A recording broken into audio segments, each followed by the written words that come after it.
ये जो कविता है ये उस समय की है जब मेरी शादी हो रही थी और ये कविता मेरे पापा के लिए है।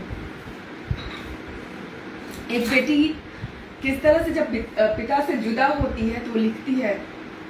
Sorry sir, I am very emotional this time. हाँ बढ़िया, स्वागत। पापा, मैं आपकी गुड़िया थी, जादू की पुड़िया थी, आज क्या इतनी पराई हो गई। पापा भूल गए जब पहली बार स्कूल ना जाने के लिए मैं रोई थी, आपने मुझे गले से लगाकर अपनी शर्ट मेरी आंसुओं से भिगोई थी। आप भी तब कितना रोए थे। माँ ने कहा था आंसू बचा के रखो, एक दिन बेटी ससुराल जाएगी। आप रात भर नहीं सोए थे। पापा मुझे ये चाहिए, पापा मुझे वो चाहिए, कितनी डिमांड करती थी मैं। मांग पूरी ना हुई तो आपसे कितना लड़ती थी। ऑफिस से जल्दी आते थे कि मुझे बाहर घुमाने ले जाओगे, पर मुझे पता नहीं था एक दिन मुझे खुद से अलग कर जाऊंगी। पापा, मैं शरारत नहीं करूंगी, हर बात मानूंगी, फिर से मेरी उंगली थाम लो। हर अभिलाषा पूरी की है, फिर से गले लगाकर मेरा पहले जैसा नाम लो। देह अपनी परछाई से कैसे जुदा होगी। मैं आपकी गुड़िया हूँ, अगर जादू की पुड़िया हूँ तो फिर आज क्यों पराई होगी।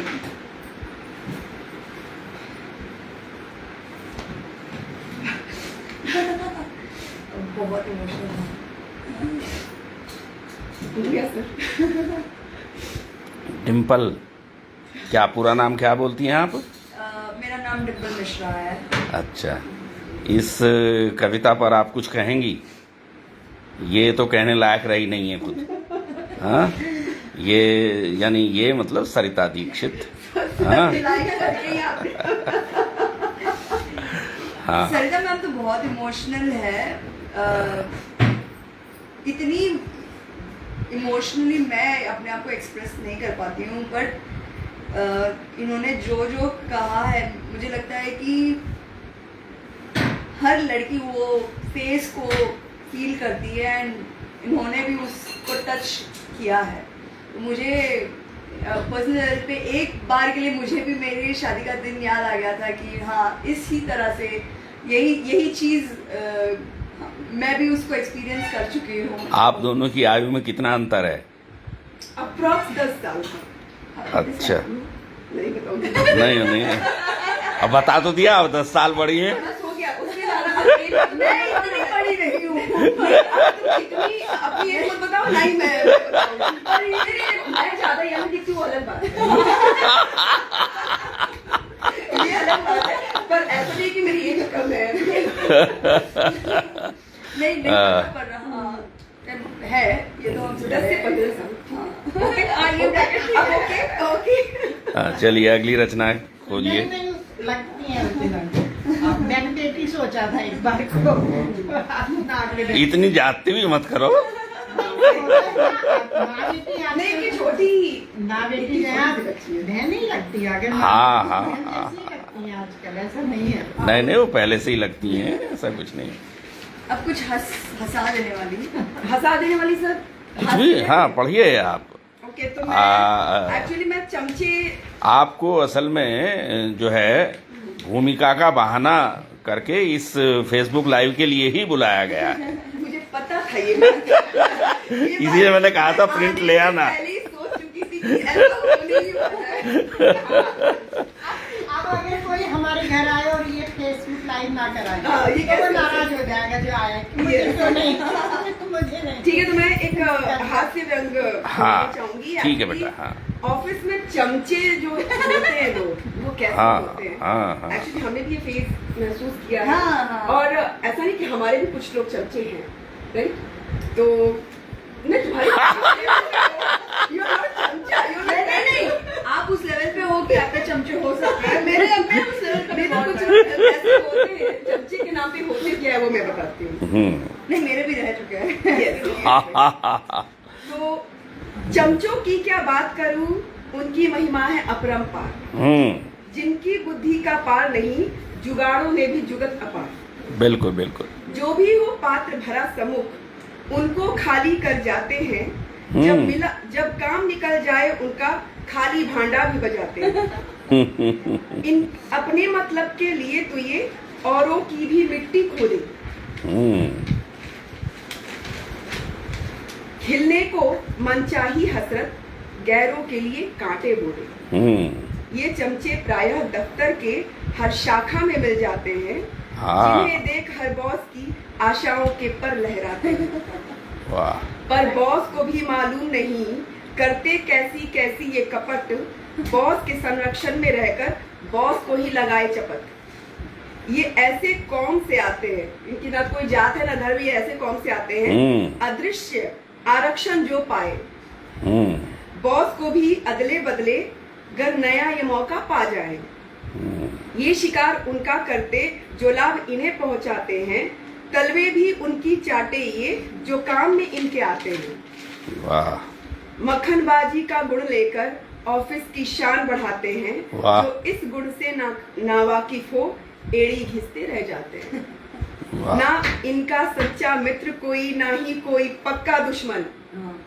ये अपने तुच्छ मुनाफे पर समर्पित कर देते तन मन। इन्हीं योग्यता के बल पर ये ऊंचा पद भी पा जाते। जो कर्म को धर्म समझते हैं, उनको ये सीख सिखा जाते। नहीं निपुणता आवश्यक, ऊंचा मकाम पाने के लिए। बॉस का चमचा बन जाओ किस्मत चमकाने के लिए। तेल लगाने का गुण सीखो, इससे बड़ा न कोई हुनर। तरक्की ही यूं ही पा जाओगे, नारी हो चाहे हो नर।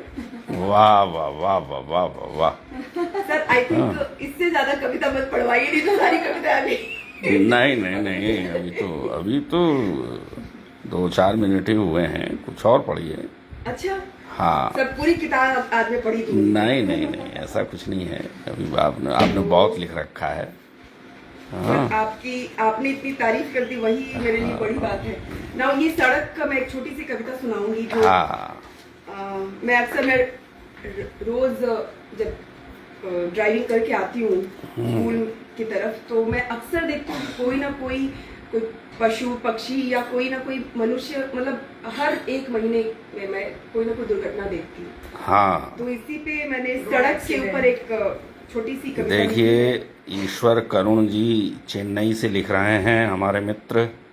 बढ़िया महफिल जमी है, अच्छी रचना, उसके ऊपर श्लोक कनेक्शन। अच्छी रचना है, कवित्री को बधाई। जी। तो ये मैं वाह पढ़ रही हूँ सड़क पे। सरोज पांडे जी जुड़ी हुई हैं, एक मुकेश कुमार जी जुड़े हुए हैं, सब अलग अलग जगह से। हाँ, ये तो सब नमस्ते है ही। जी जी जी। हाँ बेटा, पढ़िए। अगली कविता है सड़क। आज फिर खून से लथपथ थी वह, उसी जगह पर। ईश्वर करुण लिखते हैं, अभी तो महफिल शुरू हुई है। अभी तो पार्टी शुरू हुई। हाँ, और देखिए वहाँ से कोयम्बतूर में है शायद हमारे मित्र हैं, यूए रजा। हाँ, वो भी देख रहे हैं। मेरे विद्यार्थी हैं, यूनस अली रजा, मेरे पहले बैच के विद्यार्थी।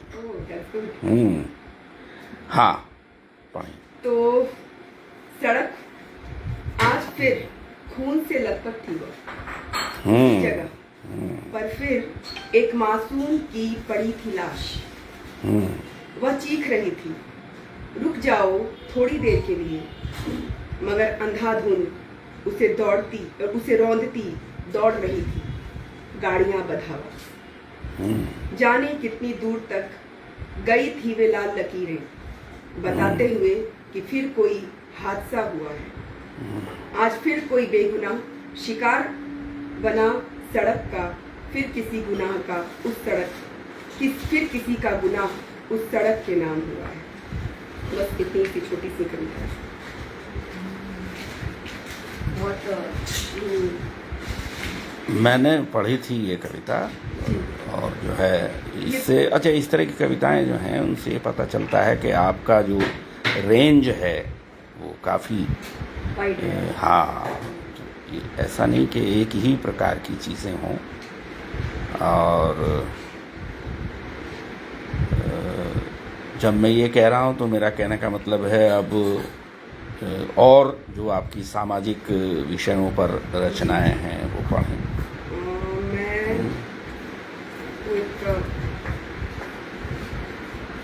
एक सच्ची घटना पर आधारित एक कविता सुनाती हूँ क्योंकि अच्छा हाँ, बीच में थोड़ी सी बातचीत कर लेते हैं। बिल्कुल सर। अभी मैं जब आपसे जो सवाल पहले कर रहा था जी। ये रिकॉर्डिंग करने से पहले, वही प्रश्न कि आप कब से लिख रही हैं कविताएं? सर मैं जब एक्चुअली मेरा इकोनॉमिक्स ऑनर्स था, लेकिन अर्थशास्त्र में मेरा बिल्कुल भी मन नहीं लगता था क्योंकि मैं मार्शल रॉबिन्स को पढ़ के बोर हो जाती थी। फिर मैं इकोनॉमिक्स की क्लास में भी कुछ ना कुछ पंक्तियां लिखती रहती थी प्रोफेसर्स को देखकर। अच्छा। जिस तरह के प्रोफेसर होते थे उस तरह की पंक्तियां होती थी। तो मैं शरारती रही हूँ और किताबों के पिछले पन्ने पे जो अक्सर जो बच्चे किया करते अपने स्कूल कॉलेज में, हाँ। वो काम मैं भी किया करती थी। इसीलिए आप बच्चों को तुरंत पकड़ जी हाँ, खुद किया। वो काम मैंने खुद किया और आई थिंक मैं बच्चों को इसलिए भी समझ पाती हूँ क्योंकि वो सारी शरारतें, वो सारी भावनाएं मैंने खुद अनुभव की है, इसलिए मुझे बच्चों में भी वो चीज दिखाई देती है। इसीलिए टीचर्स जल्दी से पकड़ भी पाती है। यस, तो मुझे लगता है कि ये प्रोफेशन मुझे पिछले जन्म से मिला है कि हाँ मुझे यही प्रोफेशन चाहिए था, इसलिए ये प्रोफेशन में भी इसीलिए मैं आई थी। तो लिखती तो मैं बहुत पहले से थी, लेकिन वही बात है कि मुझे कॉन्फिडेंस नहीं था क्योंकि घर का माहौल वैसा नहीं था। सभी लोगों को सरकारी नौकरी के प्रति ढकेला जाता था या फिर पढ़ के नौकरी करनी है, वो वाली भावनाएं थी। ये नहीं था कि कला वाली चीज थी नहीं। लेकिन धीरे धीरे मुझे लगा कि जैसे मैं अपने एज अ टीचर जब मैं बच्चों के समक्ष आती थी तो कविताओं के माध्यम से या किसी रचना के माध्यम से जब मैं उनके सामने कुछ प्रस्तुत करती थी तो बच्चे बहुत एनकरेज करते थे मुझे और उन्हें बड़ा अच्छा लगता था। और फिर धीरे धीरे मैंने लिखना शुरू किया। कई जगह से मुझे लगा कि नहीं मैं अच्छा लिख सकती हूँ। और कोरोना काल से मुझे कई आभासी पटल मिले फेसबुक के माध्यम से।